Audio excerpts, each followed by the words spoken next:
it was a couple of years after my dad died, I ended up going to Rwanda for a short-term missions trip. And Rwanda had always been on my heart before I was a Christian. I was one of those kids that loved to watch the news. And I was young when I watched news footage of what was happening in Rwanda. And it was significant because there was a Canadian who was a general for the United Nations. And so it was all over the Canadian news. And he was there. And it always left this, it just left this imprint on my heart. So I was attending a course it was a missions course. It was a weekend missions course at a church that I was attending in a small town. And the pastor who was leading the training, he turned to me and said, "You're going to go to Rwanda with us." And I was like, "Okay, no, you're going to go to Rwanda." It's like, all right, I get it. But I had never spoken to anybody about Rwanda before. 9 months later, I was on a plane and we were off to Rwanda. And we were staying in Kigali and we were venturing into the countryside. So we would leave early in the morning and then come back at a certain time in the evening because there was no streetlights and you didn't want to be driving. And I remember we would drive to all sorts of different little congregations that this church in Alberta had helped plant. And about halfway through the trip, we had been listening to testimony after testimony of women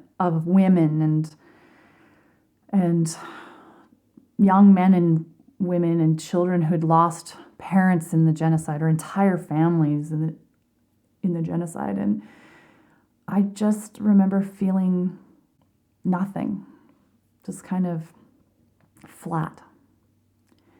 And I couldn't understand why. And it was, at the time, I was actually quite medicated. I was in grief and I was on antidepressants, and it was quite a high dose. And I never thought about it before. But we were going out into these villages, and all I wanted to do was pray with everybody and just be with them. And halfway through the trip, I remember waking up in the morning, and it just felt like every single cell in my body had changed overnight. And I didn't really think anything of it. I thought maybe I had eaten something the night before, but the biggest thing that I noticed was I had woken up. My mind, everything, my heart, my head, everything had woken up, as well as what felt like a complete healing in my body. And I could no longer take the medication. So I was truly now feeling the love and the grief, but mostly like the reconciliation that was going on around me at the time. And I just went about the rest of the missions trip not really paying much attention to what had just happened until I came back to Canada.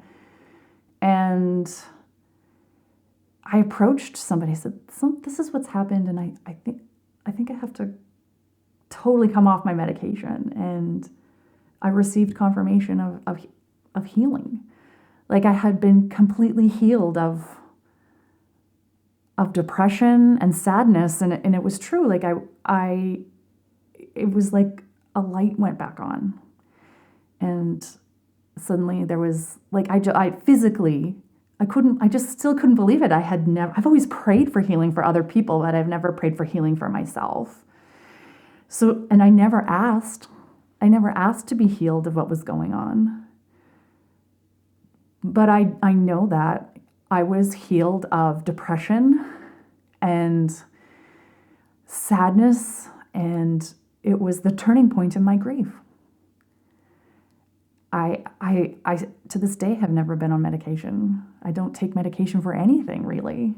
I don't even take Tylenol for a head, or like aspirin for a headache.